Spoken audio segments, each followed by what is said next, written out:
Praise the Lord. Abundant life assembly Nashik branch की तरफ से एक बार फिर से आप सभी लोगों का स्वागत है।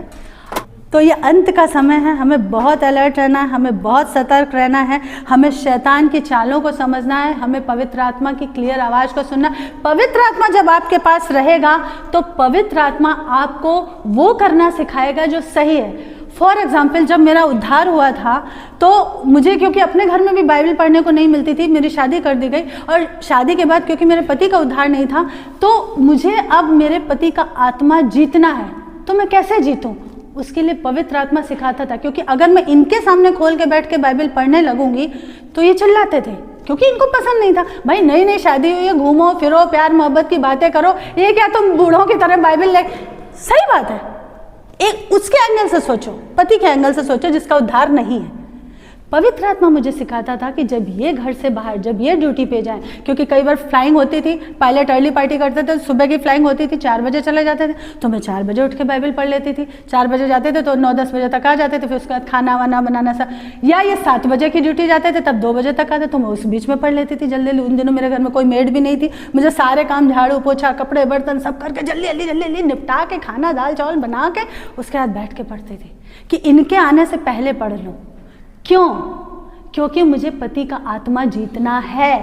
तुम्हारी पत्नी के लिए, तुम्हारे पति के लिए तुम बाइबल हो, उसको बाइबल नहीं पता है, पर तुम लिविंग लेटर हो। तुम पवित्र आत्मा से पूछो कि कौन सा वो काम करूं जिससे मेरे घर में शांति रहे, शैतान को मौका नहीं मिले और मेरा पति मेरे नेचर को, मेरे बदले हुए नेचर को या मेरे उस नेचर को, मसीह वाले नेचर को देखे और धीरे धीरे यीशु की तरफ खींचे। हम गलती क्या करते हैं, साउथ में ऐसी भी लेडीज थी जो पास्टर को बोलती थी मेरा पति झगड़ा करता है, यह करता है, तो पास्टर और क्या करती थी, कहीं इस मीटिंग में भाग रही, कहीं उस मीटिंग में भाग रही। पास्टर उनको समझाते थे कि भैया संडे को चर्च आओ, वो ज़्यादा जरूरी है, वो यीशु का फाइनल कमांड है। मीटिंग में जाओ, लेकिन अगर उस मीटिंग में जाने की वजह से झगड़े हो रहे हैं तो क्यों जा रही हो, चुपचाप घर पे बैठ। लेकिन उनको लगता था अपनी धार्मिकता, हम खुद की धार्मिकता स्थापित करने लगते हैं। पास्टर की भी नहीं सुनती थी, पास्टर समझाते थे, तमिल में तेलुगु में समझ में आता है ना कि सिस्टर क्यों जा रही हो, लड़ाई होगी, झगड़ा होगा घर में, शांति रख, तुम्हारी ड्यूटी है, तुम शांति के राजकुमार की बेटी हो, तुम्हारी ड्यूटी है शांति कायम रखना। पर वो अपनी धार्मिकता स्थापित कर रही थी। बुद्धि पवित्र आत्मा से मांग ही नहीं रही थी कि मैं कैसे ऐसी चाल चलूं कि मेरा पति खींचे यीशु की तरफ, शांति का आत्मा और वो चाल चलन जिससे कि प्रभु जाने, लोग जाने, तुम्हारा पति, तुम्हारी पत्नी। अगर तुम बाइबल नहीं पढ़ रहे हो, तुम सही से नहीं चल रहे हो, तुम ये चाहते हो कि पत्नी का उद्धार हो जाए, ऐसे नहीं होता। पत्नी के लिए तुम बाइबल हो, वो तुमको देखेगी, वो देखेगी तुम्हारे चाल चलन को।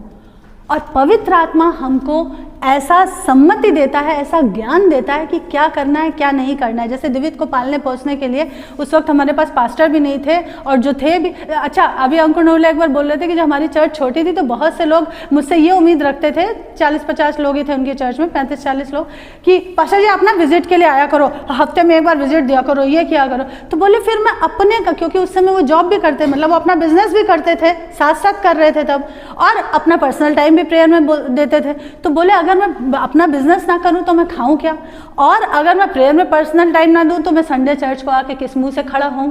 तो अगर मैं उनकी सुनता तो आज चर्च इस तरह से ना बढ़ पाती, क्योंकि वो अपने हिसाब से, छोटी चर्च होती तो लोग पास्टर को अपने हिसाब से चलाना चाहते हैं, ऐसे करो पास्टर जी, ऐसे करो पास्टर जी, लोग अपने हिसाब से कहता। मैंने उन लोगों की कभी नहीं सुनी, मैंने पवित्र आत्मा की सुनी कि अगर मैं घर घर विजिट ही करता रहूंगा, हाँ जरूरी है कुछ तो जरूर ठीक है मैं चला जाऊं, कुछ बहुत ही आकस्मिक बात आ गई है तो कुछ, लेकिन मैं अपना टाइम प्रभु को कब दूं और मैं अपनी रोजी रोटी पे कब जाऊं। मैं तुम्हारे आगे हाथ नहीं फैलाता, क्योंकि मैं अपना बिजनेस करता हूं।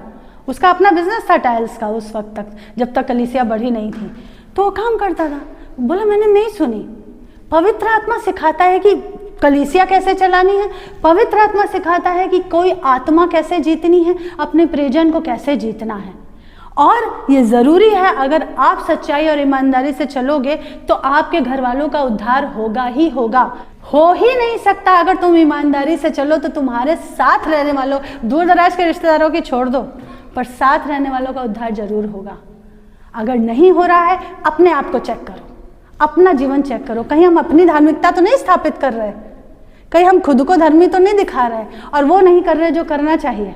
जैसे साउथ में वो लेडीज़ थी, मीटिंग में जाती थी, फिर आके बोलती थी पास्टर जी झगड़े हो रहे हैं, मेरा पति झगड़ा कर रहा है, ये कर रहा है, वो कर रहा है। पास्टर कहता था क्यों गई थी तुम, मैंने मना किया था, तुम सिर्फ चर्च आओ, अभी नियम से चर्च आओ, तुम्हारा वो पति उद्धार पा के आएगा, वो खुद चर्च आएगा, उस समय तक के लिए तो ठहरो। लेकिन नहीं, हम सुनते, हम पास्टर की भी नहीं सुनते, हम पवित्र आत्मा की भी नहीं सुनते। हम सोचते हैं हम ही खुद से स्थापित कर लेंगे, हम ही एक बना लेंगे नियम कानून की किताब। वहाँ गड़बड़ी होती है जब हम पवित्र आत्मा की नहीं सुनते हैं। मेरी गवाही क्या है, जब मैं पवित्र आत्मा के पीछे चली, मुझे डीजीएस दिनाकरन के यहाँ से जो इशू बुलाता है किताब आती थी, मैगजीन, वो मेरी टेबल पे आई, मैंने उसमें पवित्र आत्मा के बारे में पढ़ा, मैंने कहा मुझे ये पवित्र आत्मा चाहिए। पवित्र आत्मा का बेसिक कैरेक्टरिस्टिक क्या है, सबसे मुख्य नेचर क्या है, वो कभी अपनी महिमा नहीं लेता, क्रेडिट नहीं लेता। जैसे इस दुनिया के कोई बाबा आबा हो, अगर आप उनके पीछे भागो तो वो अपनी महिमा करवाने लगते हैं। मैं पवित्र आत्मा के पीछे भागी थी, पवित्र आत्मा ने मुझे यीशु से मिलाया।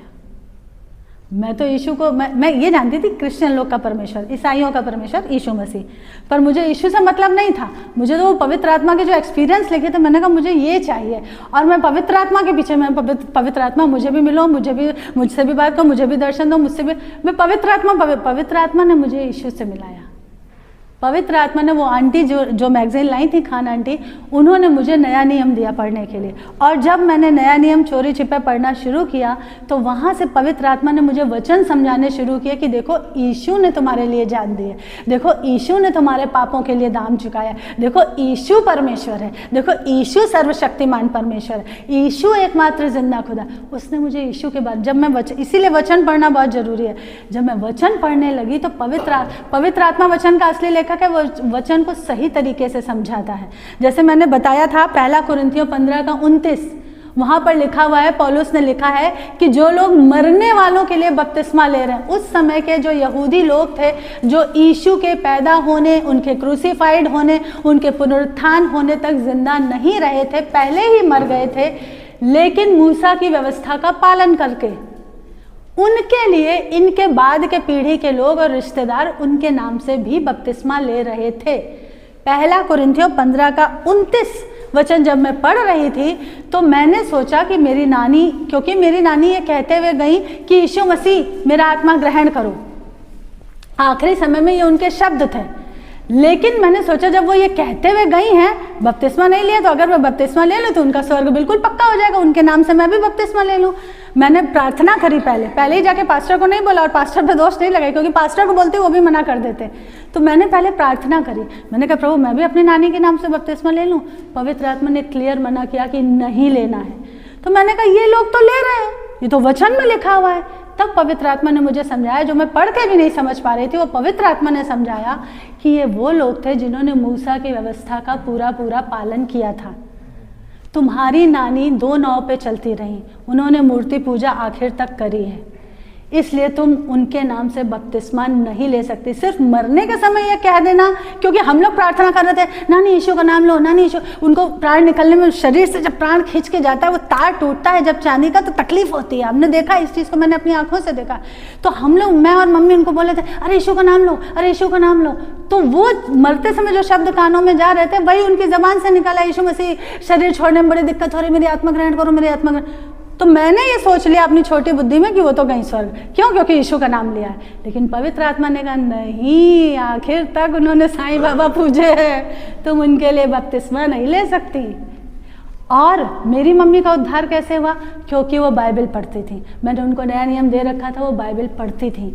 और जब वो आईसीयू की तरफ, जब उनको माइनर अटैक आया था, हम राजस्थान में थे, हमको आने में 2 दिन लग गए थे, तो जब वो आईसीयू की तरफ, रिश्तेदार उनको लेके एडमिट कराने गए थे, और आईसीयू की तरफ जब जा रही थी स्ट्रेचर पे, जब ऐसे जा रही थी, उन्होंने देखा रिश्तेदार ऐसे लाइन से खड़े हैं। उन्होंने मेरे मामा की बेटी से कहा, मेरे लिए कहीं पूजा पाठ मत करवाना, किसी मंदिर में प्रसाद मत मानना।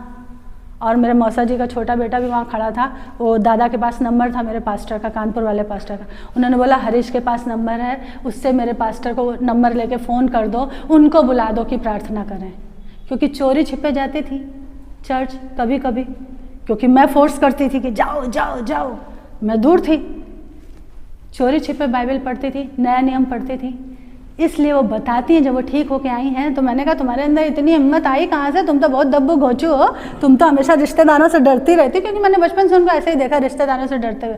मैंने कहाँ से है हिम्मत, क्यों भाई? तो बोली कि बेटा मुझे वो वचन याद आया, यदि तुम मनुष्यों के सामने मेरा इनकार करोगे तो परमेश्वर और स्वर्गदूतों के सामने मैं तुम्हारा इनकार कर दूंगा। जो लोग कहते हैं कि हम सीक्रेट क्रिश्चियन हैं और स्वर्ग चले जाएंगे, वो बड़े धोखे में, बड़े धोखे में, क्योंकि ये उनकी जो आशा है ये वचन पे आधारित नहीं है। तब मम्मी ने सोचा अगर मैं आईसीयू में गई और वापस नहीं आई तो यीशु के सामने क्या मुंह लेके जाऊंगी, यीशु तो मुझे कबूल नहीं करेंगे, यीशु मेरा इनकार कर देंगे, तो मैं कहाँ जाऊंगी। क्यों उनके अंदर ये थॉट आई? क्योंकि बाइबल पढ़ती थी, इसलिए वचन से उनको बुद्धि आई। और तब उन्होंने अंदर घुसने से पहले डंके की चोट पे कहा कि किसी मंदिर में मेरे लिए प्रसाद मत चढ़ाना, पूजा पाठ मत करवाना, मेरे पास्टर को बुला के प्रार्थना करवा दो। और तब पास्टर को कॉल किया और हमारी चर्च से पास्टर, मेन पास्टर तो नहीं आ पाया, असिस्टेंट पास्टर है। अब लोग, कुछ लोग होंगे इस बात पे भी गुस्सा हो जाएंगे, पास्टर मैं हजारों मील दूर बैठी थी, मेरी मम्मी आईसीयू में थी, आप आए नहीं। अरे उन्होंने चर्च के असिस्टेंट पास्टर को भेजा ना प्रार्थना करवाने। तुमको पता नहीं है पास्टर के ऊपर कितनी जिम्मेदारियां, कितनी लाइबिलिटीज होती हैं, और जैसे जैसे कलीसिया बढ़ती पास्टर का काम बढ़ता है। पास्टर की अपनी खुद, वो पास्टर भी हमारे अभी वो प्रभु के पास है, लेकिन हमारे वो कानपुर वाले पास्टर भी एसबीआई में काम करते थे, तो हमें पता है एसबीआई का दर्द तो वो नहीं आ पाए, पर उन्होंने चर्च के जो विश्वास पात्र, जो प्रेयरफुल लोग थे उनको भेजा ना, जो असिस्टेंट पास्टर थे उनको भेजा, एक और भाई थे उनको भेजा ना, प्रार्थना हुई ना, मम्मी आईसीयू से वापस आई ना। तो ये जो छोटी छोटी बातों का बुरा मानना है ना, ये भी तभी होता है जब हम वचन नहीं पढ़ते, वचन पे नहीं चलते, शैतान की सुनते, भावना। शैतान हमेशा तुम्हारे कान में भड़काने वाली बातें बोलेगा, हमेशा खिलाफत की बातें, क्योंकि वो चाहता है कि तोड़फोड़ हो, मेल मिलाप और आपस का प्यार खत्म हो, एक दूसरे के लिए भी बोलेगा। तो इन चीज़ों से अलर्ट रहो, अपने कानों पे यीशु का लहू लगाओ कि बैरी की ना सुनो, पवित्र आत्मा की सुनो। जब तुम पवित्र आत्मा की सुनोगे तब पवित्र आत्मा तुमको सही चाल चलन कैसे चलना उसकी बुद्धि देगा, और तब तुम पवित्र आत्मा को शोकित नहीं करोगे, वरना तुम शोकित ही करते रहोगे पवित्र आत्मा को।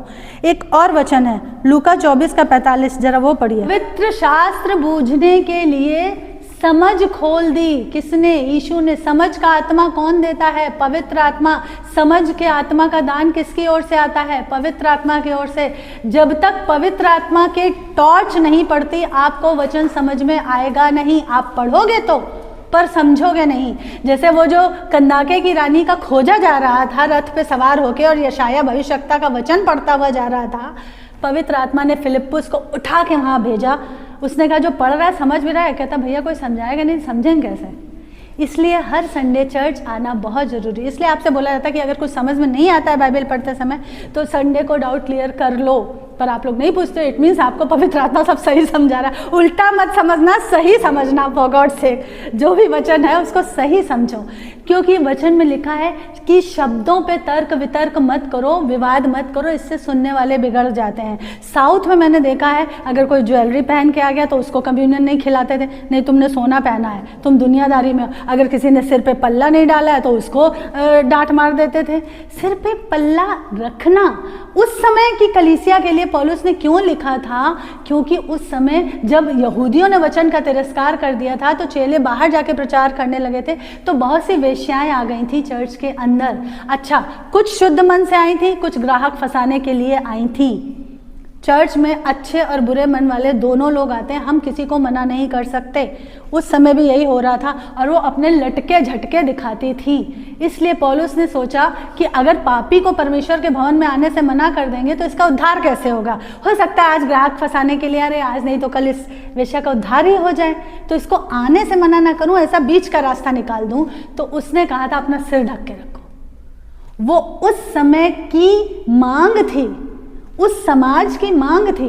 अब लोग उस पर ही तर्क वितर्क करते हैं। तो तर्क वितर्क में कभी मत फंसना। अगर कोई बोलता, मैं तो कहीं साउथ में जब थे, अगर कहीं प्रचार के लिए मुझे कोई बुलाता था तो मैं पास्टर को पहले पूछ लेती, पास्टर जी आपके लोगों को क्या पसंद है, पल्ला रख लूँ? तो बोलते नहीं सिस्टर चलता है तो ठीक है, अगर बोलता रख लो तो मैं रख लेती थी। लेकिन ये मेरी अपनी थिंकिंग नहीं, मुझे पता है कि नहीं रखना है तो भी उससे कोई फर्क नहीं पड़ता है। मेरे इशू को कोई फर्क नहीं पड़ता। रख लिया बहुत अच्छा, नहीं रखा कोई प्रॉब्लम नहीं। वो नियम उस समय के लिए। कई बार हमको बाइबल के पीछे की हिस्ट्री नहीं पता होती और हम शब्दों पे तर्क वितर्क करते हैं, लेकिन जब पवित्र आत्मा के प्रकाशन में वचन पढ़ते हैं तो हमको, यहाँ तक कि जो चेले थे उनको भी जब पवित्र आत्मा आया, उनको मिला, तब वचन ज़्यादा सही से समझ में आ रहा था। कैसे? यूहन्ना 20 का 19 वचन पढ़िए जरा। मतलब पवित्र आत्मा का दान यीशु ने उनको रिजरेक्ट होने के बाद पहले ही दे दिया। यहोवा परमेश्वर ने आदम के नथनों में फूका था, पवित्र आत्मा आ गया था। पाप करने के बाद पवित्र आत्मा चला गया था, इसलिए वो आदम और हवा की आत्मिक मृत्यु हो गई थी। वो आत्मिक रूप से नंगे थे, ये उनको समझ आ गया था। यहाँ परमेश्वर यीशु ने अपने शिष्यों के ऊपर फूका और कहा पवित्र आत्मा लो। बयाने में पवित्र आत्मा दिया है, वो बयाने में थोड़ा सा मिल गया, वो पवित्र आत्मा उनके अंदर आ गया था क्योंकि यीशु वापस जाने वाले थे। लेकिन यीशु ने कहा था फुलफिलमेंट के लिए ठहरे रहना, पवित्र आत्मा की भरपूरी के लिए। पवित्र आत्मा मैंने क्या कहा वर्शिप के समय, हम सब जब बपतिस्मा लेते हैं उद्धार पाके, हमको पवित्र आत्मा बयाने में मिल जाता है, एक पेशगी रकम के तौर पे। वो पवित्र आत्मा हम सब के अंदर है, हमारे अंदर रहने आ जाता है। लेकिन अन्य भाषा और चीज़ें ये उसके वरदान है, ये उसकी भरपूरी है। उस भरपूरी से भरने के लिए हमेशा प्रार्थना में प्रयत्नशील रहो। तो इसके लिए यीशु ने कहा था अपने शिष्यों से कि जब तक पवित्र आत्मा नहीं उतरता पूरी भरपूरी से, तुम ठहरे रहो। और यीशु 40 दिन के रेजरेक्ट होने के बाद 40 दिन तक दिखाई दिए थे। इसी यूहन्ना के 20वें चैप्टर में लिखा है। आगे उसमें जब प्रेरितों के काम का पहला चैप्टर पढ़ोगे उसमें भी यही लिखा है। और उसके बाद 10 दिन तक वो चेले इकट्ठे होके बैठे रहे, अपने आप को दुनिया से अलग करके यीशु के कमांड को फॉलो करते रहे। और लिखा है पिन्तेकुस्त के दिन यानी 50वें दिन, 40वें दिन यीशु गया, उसके बाद के 10 दिन यानी 50वां दिन। 50वें दिन पवित्र आत्मा, पिन्तेकुस्त मतलब 50वें दिन पवित्र आत्मा भरपूरी के साथ उतरा और उनको वरदान मिल गए पवित्र आत्मा के। क्योंकि वरदान कलीसिया के लिए है, मसीह का वचन फैलाने के लिए है। यही बात मैं हमेशा बोलती हूँ, वचन से ही बोलती हूँ। वरदान जब आते हैं तो मसीह का वचन तेजी से फैलता और बढ़ता है, लेकिन वरदान स्वर्ग जाने की गारंटी नहीं है। हाँ, धरती पे प्रभु का राज्य बढ़ेगा, यीशु का राज्य बढ़ेगा। बहुत से लोग समझे चिन्ह और चमत्कार तो शैतान भी करता है, क्योंकि वो जब स्वर्गदूत था उसको जो अधिकार दिए गए थे वो पृथ्वी पे गिराने के बाद मेरे यीशु ने उससे छीने नहीं थे, इसीलिए तो भरमाता है। अभी हमने वचन पढ़ा ना कि स्वर्गदूत भी, शैतान भी ज्योतिर्मय स्वर्गदूत का रूप रख लेता है। तो वो रूप कैसे रख लेता है, कैसे बदल लेता है, कैसे उसके दूत स्वर्गदूत बन के दिखाते हैं और लोग देखते हैं कि हाँ इनको तो स्वर्गदूत ले गए, हमारे ये फलाने मरे, हमारी दादी मरी, इनको स्वर्गदूत ले गए। कौन सा स्वर्गदूत ले गए? बहकाने वाले, भरमाने वाले। तो वो जो वरदान शैतान को दिए थे वो भी नहीं छीने। परमेश्वर ने जो उसको गिफ्ट एक स्वर्गदूत होने के नाते दे रखे थे वो नहीं छीने, वो गिफ्ट नहीं छीने, उनके जरिए वो भरमाता है। और पवित्र आत्मा पेंतेकुस्त के दिन आ गया था। बहुत ध्यान से समझिएगा, आपको बाइबल समझने में आसानी होगी। और तब से गिफ्ट हम विश्वासियों के अंदर ऑपरेट होने लगे, चेलों के अंदर ऑपरेट हुए, उनको वचन समझ में आने लगे और ज़्यादा गहराई से वचन को, जो यीशु के साथ रहते हुए भी नहीं समझ पा रहे थे उस समय वचन, वो जब पवित्र आत्मा का प्रकाशन आया तब वो वचन समझने लगे। पवित्र आत्मा की गाइडेंस में वो वचन को समझ, एक टीचर की तरह। इसलिए अगर पवित्र आत्मा आपकी गलती पे आपको डांट नहीं रहा है तो यकीन जानो वो भरमाने वाले का आत्मा है, वो पवित्र आत्मा नहीं है, यकीन जानो। इससे पहले कि कोई दूसरा डांटे, सबसे पहले अगर आपने गलती की, पवित्र आत्मा आपको अंदर से डांटता है। आपको यहाँ से डांट की आवाज़ सुनाई देगी। अगर नहीं देती तो प्रार्थना करो कि दिया करे। पवित्र आत्मा सिर्फ मीठी मीठी बातें करने के लिए नहीं, वो टीचर है, वो डांट बताता है। मैंने बताया भजन संहिता 51:51 में दाऊद ने कहा, शाऊल का पाप छोटा था, दाऊद का पाप बड़ा था, लेकिन दाऊद ने अपने आप को विनम्र किया, क्योंकि घमंड परमेश्वर को पसंद नहीं। अकड़, घमंड, आज दुनिया के लोगों को देखो, सब उसी में घमंड, अकड़, उसमें वो कहते हैं हम बहुत बड़े तोप हैं, वो कहते हैं हम बहुत बड़े तोप हैं। लोग अपने गुस्से को बूस्ट करते हैं। गुस्सा शैतान की तरफ से होता है। लोग अपने गुस्से को बूस्ट करते हैं, हम बहुत गुस्से वाले हैं, हमारा गुस्सा अभी तुमने देखा नहीं। अरे मैं जो थी, मैं जानती हूँ मुझे प्रभु ने कैसे बदला है। मैं कभी उस चीज़ को बूस्ट ही नहीं करती हूँ, क्योंकि बचपन से मेरा कभी कोई साथ देते ही नहीं था। मुझे तो सारे अपने युद्ध खुद ही लड़ने पड़ते थे। मैं तो लड़ाई झगड़ा मुक्केबाजी में सबसे आगे थी। नहीं जीत पाती थी तो नाखून नोच लेती थी। और लोग शिकायत करते थे मेरी नानी से, माता जी निधि ने इतनी जोर से नोच लिया हमारी बिटिया को ऐसे। मैं तो वो थी, भंवर खाया, मैं तो वो थी, मैं अपने युद्ध खुद लड़ा करती थी। मेरा गुस्सा और जब उद्धार हुआ तो मेरे आगे कोई गुस्से को बूस्ट तो करे ना कि हमारा गुस्सा बहुत, पता चल जाता तुम शरीर में चल रहे हो, तुम शैतान की सुन रहे हो, तुम पवित्र आत्मा की सुन ही नहीं रहे हो। मुझे प्रभु ने कहाँ से तोड़ के लाया है यहाँ तक। आज मैं आपके सामने कितना तोड़ी गई हूँ, तब यहाँ खड़ी हूँ पवित्र आत्मा के द्वारा। कितना उसने तोड़ा है। तेरी ये चीज़ गलत है, इसको निकाल, तेरी ये गलत है, इसको निकालते। क्या गलतियाँ नहीं होती? अभी भी हो जाती हैं। पवित्र आत्मा उस वक्त तुरंत डांटता है कि फिर तुमने किया, नहीं करना है। पवित्र आत्मा अगर डांटे ना तो इंसान तो उद्धार पाने के बाद अपने उद्धार को तहस नहस कर दे। पवित्र आत्मा है जो सिखाता है। पवित्र आत्मा ने मुझे सिखाया था जब मैं माफ़ नहीं कर पा रही थी अपने ग्रैंडफादर को कि तुमने अभी तक उस मरे हुए व्यक्ति को माफ़ नहीं किया। मैं अपने आप को, हम अपने आप को सही ठहराते हैं ना कि नहीं प्रभु मैं तो छोटी बच्ची थी, उन्होंने मेरा किडनैप किया, उन्होंने मेरे साथ ऐसा किया, उन्होंने मेरे साथ वैसा किया, उन्होंने मेरे को ये जुल्म किया, मैं तो छोटी सी बच्ची थी, दूध में ही बच्ची थी, मेरा क्या कसूर था, मैं कैसे उस व्यक्ति को माफ़ कर दूं। पवित्र आत्मा ने कहा मत कहना कि तुम मेरी बेटी हो। अगर तुम उस मरे हुए इंसान को माफ़ नहीं कर सकती तो आगे से मेरे साथ, मैं तुम्हारे साथ नहीं चल सकता। कैसे लोग ये कहते हैं कि उनको पवित्र आत्मा कोई करेक्शन है, वो हम सब सही, हमको कोई करेक्शन। मैं खुद पर्सनल जानती हूँ मुझे कितना पवित्र आत्मा ने तोड़ा है और सिखाया है, तोड़ा है और बनाया है, तोड़ा है और बनाया है। हम में से हर एक की जिम्मेदारी है कि हम वचन फैलाएं, पर साथ ही साथ हम में से हर एक की जिम्मेदारी है कि हम अपने आप को भी जांचते जाएं, ताकि हम उठा लिए जाएं। निर्गमन का 29 का 39 पढ़िए, निर्गमन 29 का 39 पढ़िए। उस समय ये चीज़ें फिजिकली हुआ करती थी कि सुबह की अन्न बलि, शाम की अन्न बलि, या सुबह का बलिदान और शाम का बलिदान। आज ये चीज़ें हमको स्पिरिचुअली करनी है। सुबह 1 घंटा दे दो कम से कम, शाम को 1 घंटा दे दो कम से कम, प्रभु के साथ बैठ के बाइबल पढ़ लो, प्रार्थना कर लो। दिन भर में 1 घंटा भी देते हो क्या? जवानों से मैं पूछ रही हूँ, 1 घंटा दे दो सुबह का, 1 घंटा दे दो शाम का, अपने आप को आशीषित करने के लिए। आमीन। अपने आप को आशीषित करने के लिए। तब पवित्र आत्मा है जो तुमको सही से प्रार्थना करना सिखाएगा। फॉर एग्जाम्पल हमको सही बता रहे हैं, अगर हम किसी की पर्सनली बैठ के प्रार्थनाएं सुने तो हमें पता चल जाएगा कि प्रार्थना करना भी नहीं आता, हम अपने आप को विश्वासी कहते हैं। फॉर एग्जाम्पल अगर किसी को व्यभिचार का स्पिरिट परेशान करता था साल्वेशन से पहले, तो साल्वेशन के बाद भी अगर वो परेशान कर रहा है और वो व्यक्ति ये प्रार्थना करे, मान लो कोई पुरुष और वो ये प्रार्थना करे कि प्रभु अब से ये लड़की मुझे दिखना बंद हो जाए, अब से ये स्त्री मुझे दिखना बंद हो जाए, वो रॉन्ग प्रेयर है। वो स्त्री दिखना ना बंद हो जाए, प्रभु मेरे अंदर की गंदगी निकाल दे, क्योंकि वो स्त्री हटा देगा प्रभु, शैतान दूसरी ले आएगा। तुम्हारे अंदर से वो बीज गंदगी का निकलना है। तुम ये प्रार्थना करो प्रभु मुझे शुद्ध कर दे, वो तो प्रभु हटा देगा। तुमने रात दिन प्रार्थना, प्रभु अब से ये मुझे दिखा ना करे, पार्किंग एरिया मुझे मिल जाती है, देखो किराना शॉप पे जाता हूँ वहाँ ये मुझे दिख जाती, दिखना नहीं चाहिए प्रभु, इसको हटा। हाँ हटा दिया, प्रभु ने मेरी प्रार्थना सुन ली, यीशु मसीह धन्यवाद। शैतान कहेगा अच्छा एक हटाई ना, अभी दूसरी लाता हूँ। इससे बेहतर है कि हम अपने अंदर सुधार करें। प्रभु से कहो प्रभु ये गंदगी का बीज निकाल दे मेरे अंदर से। लालच है अगर किसी चीज़ का, तो लालच का बीज निकाल दे मेरे अंदर से। टेम्पटेशन है, टेम्पटेशन खाने, लालच सिर्फ रुपए पैसे का नहीं होता, प्रॉपर्टी का ही नहीं होता, खाने पीने का भी। आपकी आत्मिक सेवा क्या है? रोमियो 12 का 1 और 2 पढ़ दीजिए। अपने शरीरों को जब तुम चढ़ाओगे, शरीर कैसे चढ़ाना है? वो जो दुनिया के लोग करते हैं जीभ काट के चढ़ा देते, वैसा नहीं चढ़ाना है, वैसा नहीं करना है। अपने को हंटर मारते हैं, कोई जीभ में चक्कू घुसा के लोट पोट करते हुए वहाँ तक जाते हैं, ये सब नहीं।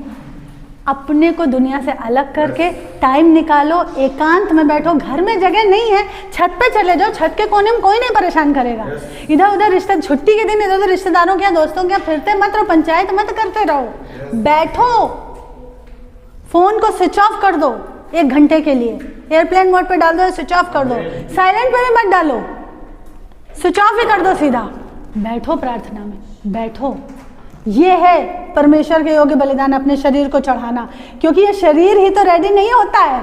कई बार बाइबल उठाओ तो नींद आती है, कितनों को आती है ना, पता है ना, ये शैतान की ओर से होता है। वो आपके शरीर के अंदर आलस का दुष्टात्मा डालता है ताकि आपको नींद आए, ताकि आप बाइबल ना पढ़ो, ताकि आप वचन में पक्के ना बनो, ताकि आप उस योग्य ना बनो जो प्रभु चाहता है। आमीन। आइए दुआ करें। पिता यीशु के सामर्थशाली नाम में प्रभु जी, आज से पवित्र आत्मा हम अपने विचारों का, अपनी भावनाओं का, अपने शरीरों का, अपने रोजमर्रा के जीवन का, अपने फाइनेंस का और अपने रिश्तों का, अपने इमोशंस का पूरा नियंत्रण आपको देते हैं, पूरा नियंत्रण आपको देते हैं। प्रभु सिर्फ ज़बान से नहीं, सच में पूरा नियंत्रण आपको देते हैं।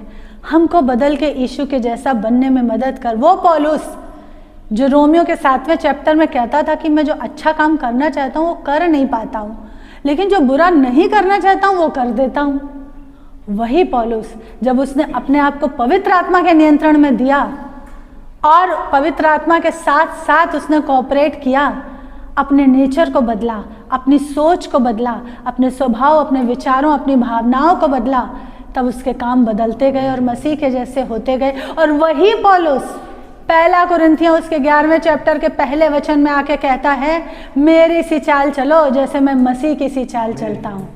Imitate me as I imitate Jesus. प्रभु आज यहाँ मौजूद तेरे झुंड को वैसा ही बना दे।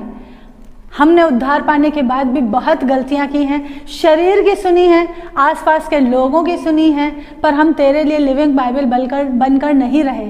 पर अब मदद कर, अब मदद कर प्रभु, अब हमारी मदद कर। हम यहाँ मौजूद, हम पुकारते हैं प्रभु हमारी मदद कर। उपवास में बैठने में मदद कर, बाइबल पढ़ने में मदद कर, फोन स्विच ऑफ करके आपकी आवाज़ सुनने में मदद कर, प्रार्थना में बैठने में मदद कर, आपकी सुन के आपके कमांड के अनुसार दिशा निर्देश को फॉलो करते हुए चलने में मदद कर।